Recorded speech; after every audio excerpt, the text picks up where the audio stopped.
예, 안녕하십니까. 저희들은 해병대원 사망사건 진상규명 TF 소속 일동입니다. 지금부터 지난주 금요일 날 있었던 법사위 특검법 입법 청문회 관련해서 제도 개선 등이 필요하다는 점을 지적하는 기자회견을 진행하려고 합니다. 먼저 참석하신 분들 소개부터 드리도록 하겠습니다. 윤준병 의원님 참석해 주셨습니다. 임호선 의원님 참석해 주셨습니다. 황명선 의원님 참석해 주셨습니다. 그리고 우리 지상록 청년이 해병 사망사고 진상규명 TF 단장님도 참석해 주셨고요. 서울시당의 청년위원장이신 노성철 위원장님도 참석해 주셨습니다.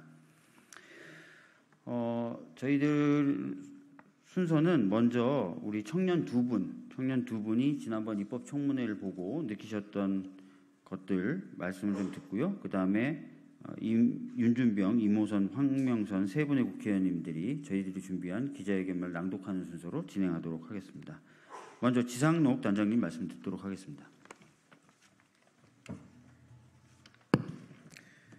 국회를 무시하는 증인 선서 거부, 임성근 방지법을 요청합니다. 지난 6월 21일 이종섭 전 장관, 신범철 전 차관, 임성근 해병대 전 1사단장이 국회 청문회에서 증인 선서를 거부하는 사태를 발생했습니다. 증인 선서도 못하는 공직자가 윤석열 정부의 공직자입니까? 증인 선서도 거부하는 공직자가 국민들의 세금을 받고 월급을 받고 있습니다.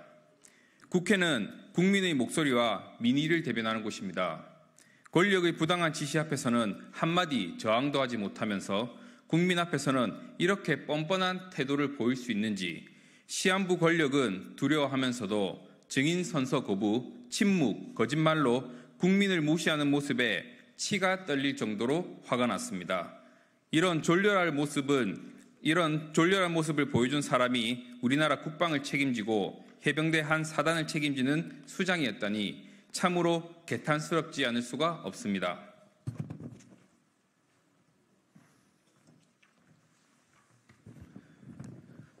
이번 사태를 계기로 윤석열 정부의 뻔뻔함과 오만방자함을 더 잘 알 수 있게 되었습니다. 이에 더불어민주당 청년위원회 최혜병 사망사고 TF팀은 국민을 대표하는 국회가 무시당하는 행태가 반복되지 않고 국민의 의지를 더욱 잘 관철시킬 수 있도록 국회법 강화를 위해 이른바 임성근 방지법 입법을 요청합니다.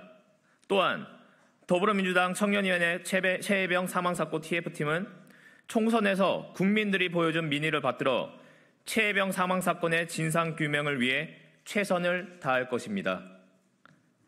군대에 가는 청년들이 자신의 목숨을 잃을까 걱정하고 권력의 탄압으로 인해 진실이 가려지지 않을까 걱정하는 나라는 정의로운 나라가 아닙니다. 우리 대한민국의 청년에게 약속합니다. 더불어민주당은 국방의 의무를 다하러 간 청년들이 다시는 이런 비극을 겪지 않도록 책임자를 찾아 법의 심판대에 세우고 유죄가 밝혀진다면 반드시 처벌받도록 하겠습니다. 우리 청년들이 바라는 정의롭고 공정한 나라를 만들기 위해 끝까지 싸우겠습니다.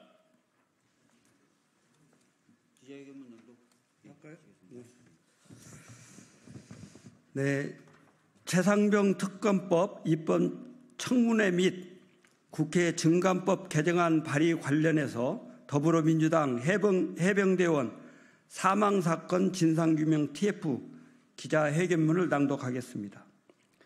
지난 6월 21일 국회 법제사법위원회에서 열린 최상병 특검법 입법 청문회는 특검 도입의 필요성은 물론 범인이 누구인지 여실히 확인할 수 있었던 청문회였습니다. 먼저 증인으로 출석한 이종섭 전 국방부 장관, 신범철 전 국방부 차관, 임성근 전 해병 제1사단장은 증인 선서를 거부했습니다. 범인이 아니라면 굳이 증인 선서를 거부할 이유가 있었겠습니까? 국회에 출석한 증인의 선서 내용은 다음과 같습니다. 양심에 따라 숨김과 보탬이 없이 사실 그대로 말하고 만일 진술이나 서면 답변에 거짓이 있으면 위증의 벌을 받기로 맹세합니다. 다시 말해 증인 선서를 거부했다는 것은 사실을 말하지 않을 것이며 거짓에 대한 벌도 받지 않겠다는 말과 같습니다. 증인 선서 거부뿐만 아니라 증언 거부도 수차례 있었습니다.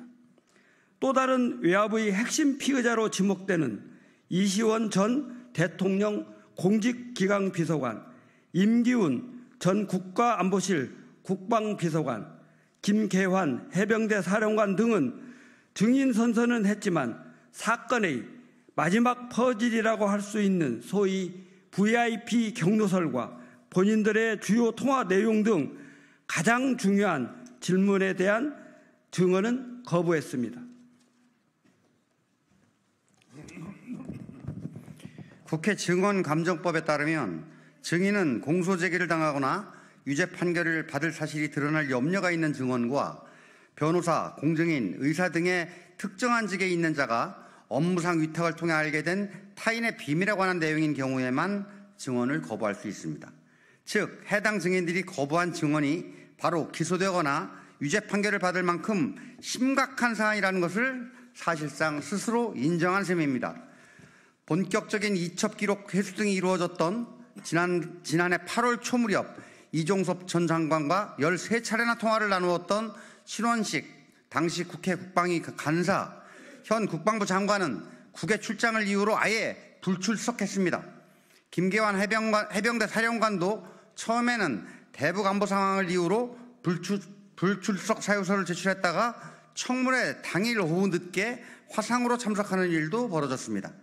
윤 대통령과의 통화 내용이 회수 관련된 취지였다는 신범철 전 차관의 답변, 유재은 법무관리관에게 임기훈 국방비서관이 경북청으로부터 전화가 올 것이라며 사전 조율을 암시했던 내용 등 몇몇 증언 등에 의해 새롭게 드러난 사실 등을 통해 특검법의 필요성을 다시 한번 확인하는 성과가 있었습니다. 그러나 핵심 증인들의 불출석, 선서 및 증언 거부 등 청문회의 실효성을 떨어뜨리는 행태들은 국민을 대표하는 국회가 국민적 요구가 높은 진상규명이라는 마땅한 의무를 다하는 수행 과정에 방해가 되었고 국회의 권위 또한 크게 실추되었습니다. 더불어민주당은 최상병 특검뿐만 아니라 국정조사도 함께 강력하게 추진하고 있습니다. 향후 있을 국정조사 등에서는 이와 같은 국회 무시 행태가 반복되어서는 안 됩니다. 이러한 후속 조치의 일환으로 저희 더불어민주당 해병대원 사망사건 진상규명 TF는 청문회의 경우에도 증인 출석을 강제하기 위한 동행명령을 할 수 있도록 하고 국정조사와 같은 특별위원회 활동이 종료된 이후 뒤늦게 위증 등이 발견된 경우에도 의원 10명 이상의 연서로 고발할 수 있는 내용을 담은 국회에서의 증언 감정 등에 관한 법률 일부 개정안을 공동으로 이름을 올려 발의했습니다. 또한 증인들이 국회 무시 행태를 근본적으로 차단할 수 있는 방안 역시 적극 검토하겠습니다. 향후 추진될 국정조사에서도 대한민국 국민을 대표하는 국회의 권위에 걸맞는 원활한 회의 진행과 이를 통한 분명하고 확실한 진상규명을 약속드립니다. 2024년 6월 25일 더불어민주당 해병대원 사망사건 진상규명 TF 의원 일동. 수고하셨습니다.